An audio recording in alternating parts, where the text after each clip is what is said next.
The sound of welding torches slicing metal cut through the morning air like gunshots. Sparks flew, bright and angry, as 3 men in reflective vests sealed off the only driveway to my house with a steel barrier. My truck was still parked inside, but now it was trapped, same as me.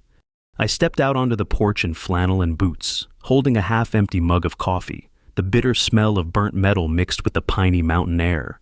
My jaw clenched. "You want to tell me what the hell you think you're doing?" I shouted.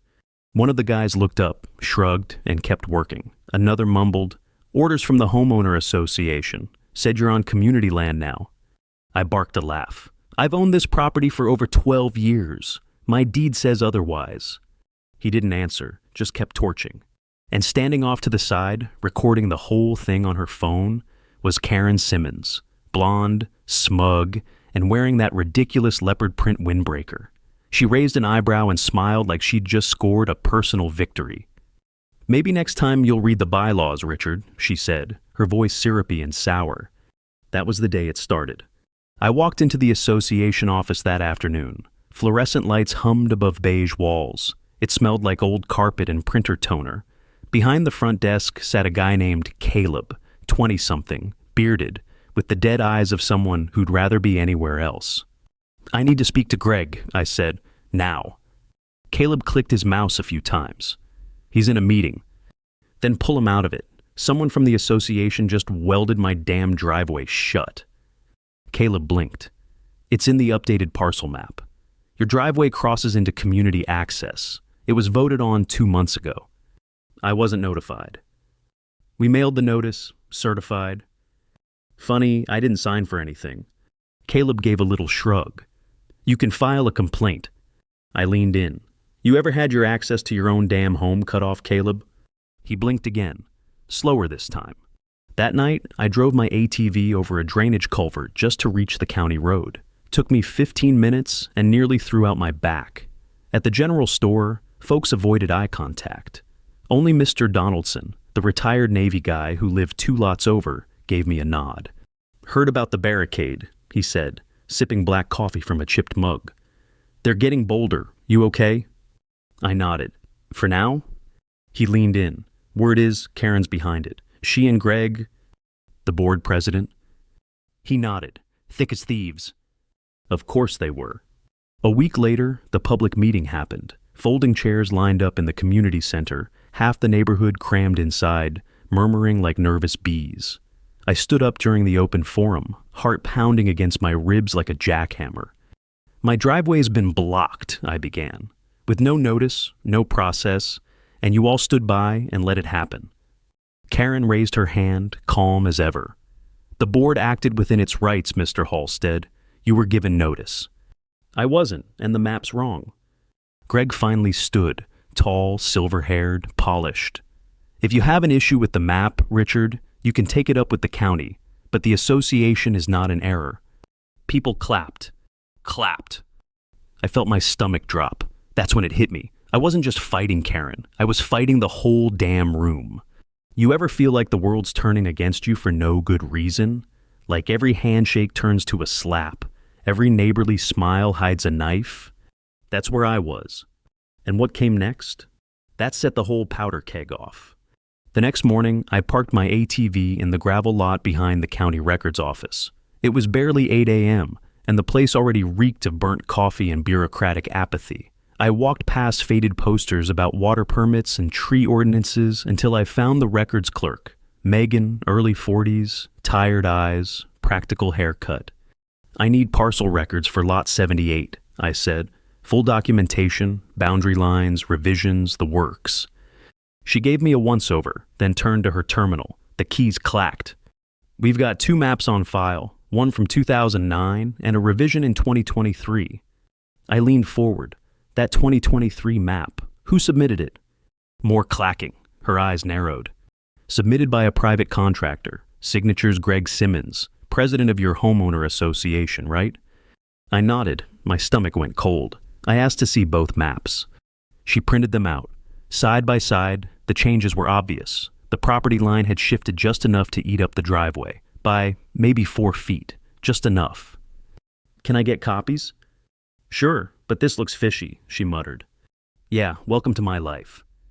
Back home, I spread the maps on my kitchen table and stared at them like they'd personally insulted me. The old line was solid and straight, the new one, crooked, lazy, strategic, like someone had moved a fence in the night and dared me to notice. I grabbed my phone and called a friend, Mary, who used to work in the county's land division before moving out to run a framing shop. We weren't close anymore, but I remembered she hated dirty tricks. "You're saying they submitted a revision without notifying you?" she asked. "Exactly." "And it was signed by Simmons himself?" "Yep." She was quiet a beat. "Bring me the maps. Today. I'll look into it." I pulled up to her shop that afternoon. She looked the same, wiry, fast-moving, always half annoyed. She laid the maps out on the glass counter, tracing the lines with a pencil. "They filed this through a backdoor process," she said. "Usually used for easement corrections. Doesn't require direct notification if the change is under a certain threshold. But it affects access to my damn house." "That's the loophole. They reclassified your driveway as an unrecorded extension. It's technical bull, meant for fire lanes and temp roads." I let out a slow breath. "Can you prove they abused the process?" She looked up. "Give me a day, maybe 2.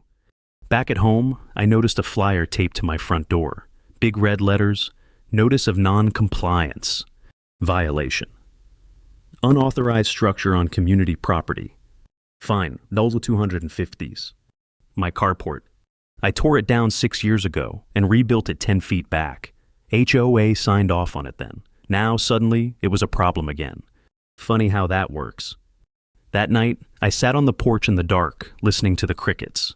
A single porch light flickered above me. The steel barrier at the driveway shimmered under moonlight. I felt boxed in, literally and otherwise. You ever get the sense that you're not losing the fight, but that the rules themselves are changing while you're swinging? Like you're in a ring, gloves on, and someone yanks the mat out from under you. That's how it felt.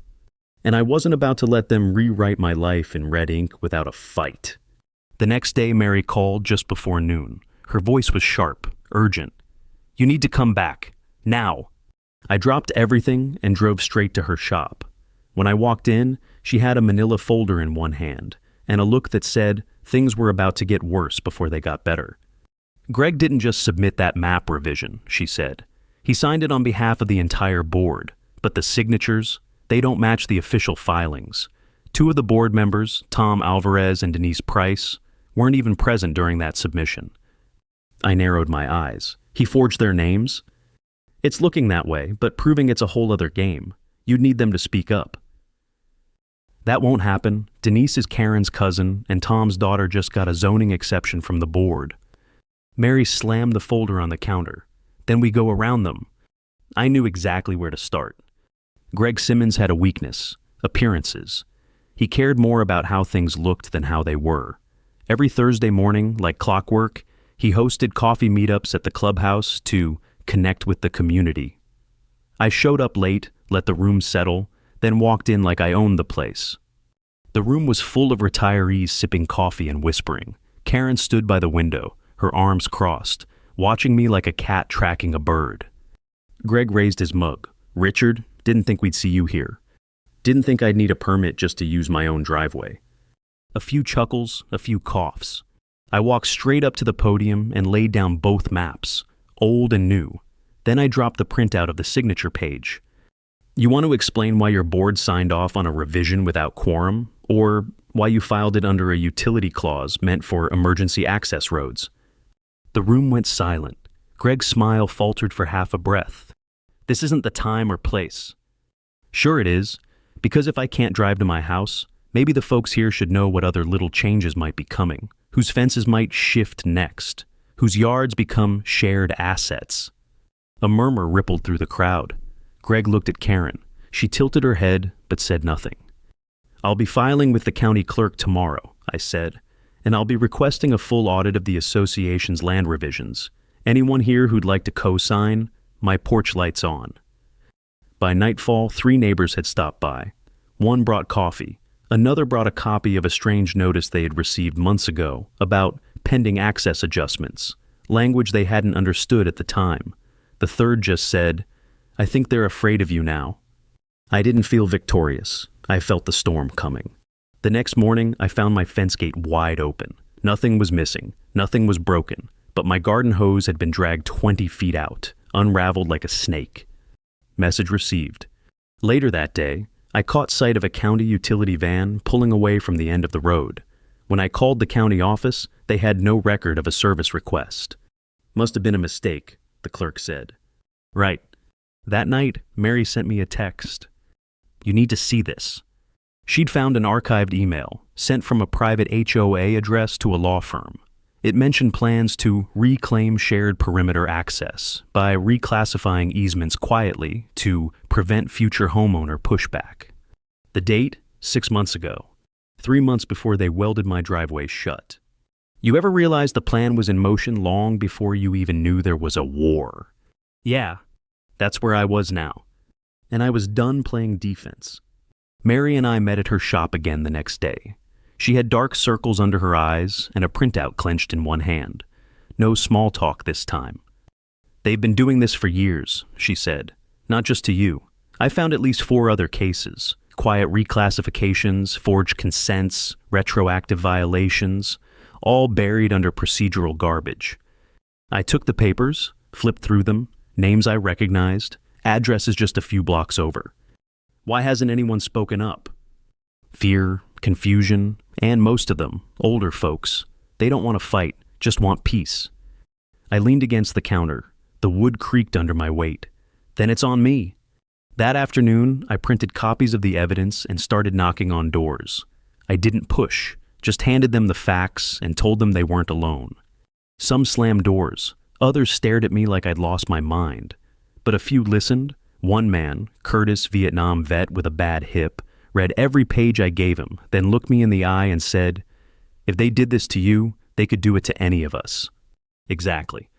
By the end of the week, 6 homeowners agreed to sign a joint complaint, not against the homeowner association itself, but against specific actions, targeted, documented, provable. I filed the complaint with the county office. The clerk scanned each page, nodding slowly. This might actually move the needle, she said. But the next morning, the needle pushed back. My mailbox was torn clean off the post, not vandalized, ripped, bolts bent, wood splintered, a neat little pile of ash where the mail had been. Sheriff's deputy came out, took a report, asked a few questions, then left with a shrug. No cameras? No driveway. He chuckled like it was a joke. 2 nights later, I heard a knock at the door, late. Rain tapped against the windows. When I opened it, I found Tom Alvarez, the same board member whose signature had been forged, standing on my porch with a manila envelope. He looked miserable. "I didn't sign that map," he said. "Greg used an old consent form from years ago and traced my name onto the new doc. I didn't know until I saw your packet." He handed me the envelope. Inside, his original form and a dated email thread that made it clear the 2 documents had nothing in common. "Why now?" I asked. He glanced over his shoulder. "Because Karen came by my daughter's place last night. Said if I talked, they'd review her exemption." He looked up. "I'm tired of being used. Sometimes all it takes is one crack in the wall to bring the whole thing down." That night, I sat at my desk and started drafting a new letter. Not just a complaint, not just a demand, a call to action. You ever get the feeling that maybe, just maybe, the tide's starting to turn? Because I did. And that meant it was time to go all in. The county clerk called me 3 days later. Her tone was neutral, but I could hear it. Something had shifted. "We're forwarding your documentation to the state examiner," she said. "Normally we don't, but given the pattern of complaints and the evidence, well, let's just say we're bending some norms." I hung up and just stared at the wall. You ever get hit with good news and feel nothing but dread? Like it means the next punch is already in the air? I didn't have to wait long. That night, motion lights on my porch flared to life at 2 a.m. I looked out the window and saw a figure in a hoodie stepping over the barrier at the end of my drive. I grabbed the old bat behind the door and threw the porch light on. By the time I stepped out, they were gone. No damage, just a scratch in the paint on my front door, like a nail dragged slowly across it. A whisper, "We see you." The next day, I handed Tom's envelope to the county. I didn't ask for updates. I didn't expect any. But people started whispering. Karen walked right past me outside the post office without a word. Greg canceled his Thursday coffee. The air felt tighter, like the neighborhood had taken a breath and wasn't sure whether to hold it or scream. That night, Mr. Donaldson came over. He carried a folded lawn chair under one arm and 2 beers in the other. "Thought you could use some backup," he said. We sat in silence on the porch, watching the empty road, the steel barrier, the woods just beyond. He took a sip, then said, "You've got them nervous. That's something." 2 mornings later, I got a letter from the Homeowner Association. Not a fine, not a threat. An invitation. The next board meeting would be public, and my case would be on the agenda. I laughed out loud. They wanted to play civil now, after welding my damn driveway shut? But I went. Oh, I went. The meeting was packed, folding chairs wall to wall, people standing at the back. Karen sat stiffly at the board table, arms crossed. Greg stared straight ahead. Denise kept her eyes on the agenda sheet like it held the meaning of life. Greg stood.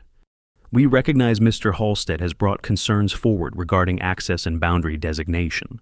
The board has reviewed the materials and has determined that..." Why ah? "No," I said. He blinked. "Excuse me?" "I'm not here for a statement. I'm here for an answer." Murmurs. Chairs shifted. Someone whispered, "Damn right."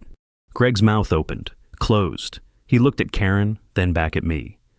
"There were inconsistencies in the filing," he finally said, "and we're working to clarify them." That was it. That was their version of an apology. I leaned forward. "Then clarify this. Why was my mailbox destroyed? Why was my garden hose dragged out like a warning? Why did your board file a reclassification using trace signatures?" No reply. The room didn't explode. It inhaled, like something was about to crack. I scanned the faces, some confused, some angry, some scared. Not everyone was ready to speak up, but they were listening. And I knew then, the real reckoning hadn't even started yet. The morning after the meeting, I found a yellow envelope wedged into my screen door. No address, no return label, just my name and shaky ballpoint pen. Inside, a single page, photocopied, an internal memo from the Homeowner Association's legal counsel, dated 2 months before the driveway was blocked. It laid out strategy. Reclassification of perimeter easements to proceed without full disclosure under Code 14.3. Risk mitigation, low. Low risk, unless someone decided not to stay quiet. Whoever left it didn't want to be known, but they wanted the truth out. So I made sure it would be. That afternoon, I walked into the local VFW hall with a box of printed packets. I didn't ask permission, just nodded to the bartender and started handing them out. "Some of you know me," I said. "Some of you think you do, but I'm not here to be liked. I'm here because we've been lied to." I laid out the evidence, maps, signatures, memos, every trick the board had used, every silent theft of land, inch by inch. The room stayed quiet, but the silence was thick. Mr. Donaldson stood and said, "If they did it to him, they'll do it to you. Or your kids." That was the crack that let the water in. By the end of the week, 12 homeowners had co-signed an open letter demanding Greg's resignation. 3 more sent in affidavits about unexplained citations, boundary shifts, and coercive visits from board members. Mary helped format everything into a clean packet for the county, and a second one for the State Oversight Office. It was almost too clean. That's when the trap snapped. I got a letter, certified, official looking. It claimed I had violated county code by storing unregistered equipment on public property. Attached was a blurry photo of my ATV parked in my own damn yard. Mary checked the code. It didn't apply. The land wasn't public. The code was meant for abandoned machinery. This was retaliation. She looked at me, eyes hard. "They're trying to overwhelm you with paperwork. Death by red tape." I grinned. "Then let's give them something to read." I pulled out a folder I'd been keeping since the start. Every letter, every fine, every blurry photo, and passive-aggressive notice. I organized them, labeled them, time-stamped every single one. Then I wrote a timeline, one event after another, cross-referenced with HOA, meeting minutes, property maps, public filings. When I was done, I printed 20 copies and mailed one to every household on the block.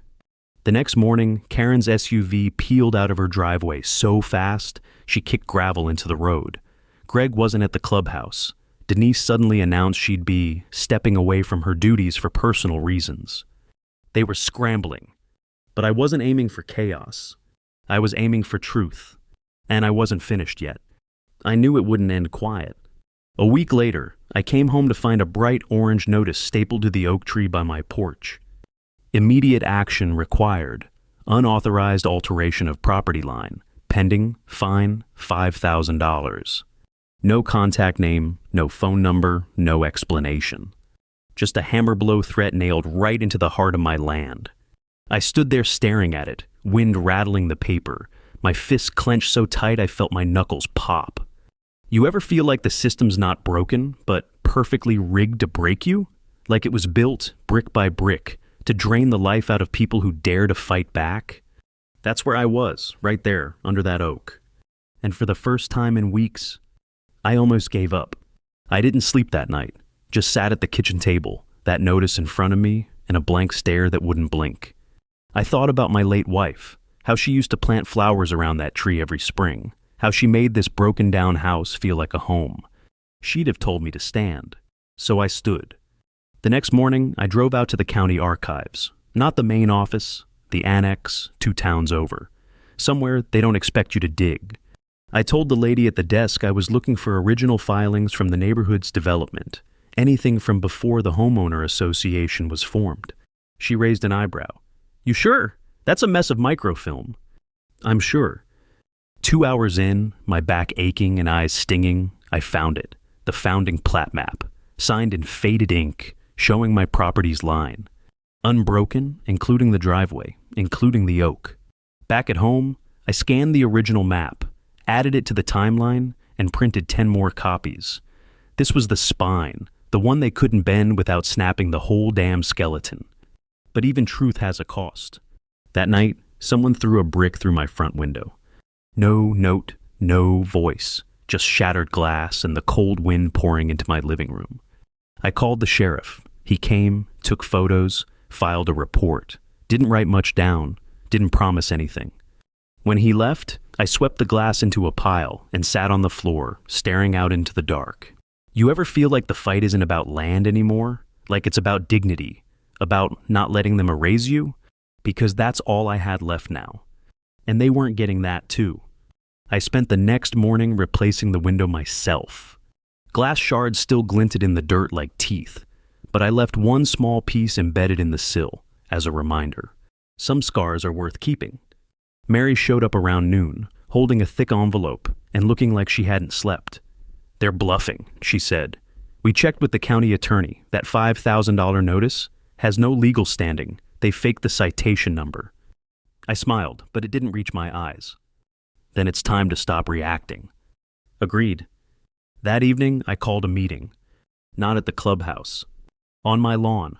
Folded chairs, thermoses, a string of porch lights I hadn't used in years. No flyers, no emails, just word of mouth and quiet knocks. By 7 p.m., there were over 30 people sitting under the oak tree, bundled in jackets, passing coffee and whispering like it was a war council. Because it was. I stood in front of them, not with a speech, but with a story. I laid it all out. The driveway, the maps, the forged signatures, the memo, the fake fines, the brick, all of it. But I didn't ask them to fight. I asked them to remember who the hell we were before this board turned our neighborhood into a chessboard. I told them, you don't beat people like Greg and Karen by shouting louder. You beat them by pulling the game board out from under them. And then I handed out copies of the founding plat map. One for each neighbor. 3 days later, the vote passed. Not to replace the board. To dissolve the Homeowner Association altogether. Turns out, the original development charter allowed for a full community vote, something most folks didn't know, because the board never mentioned it. But I found it, buried in the last clause of the founding documents. The same documents Greg had tried to hide. Karen moved out a week later. Her house hit the market in silence. No goodbye.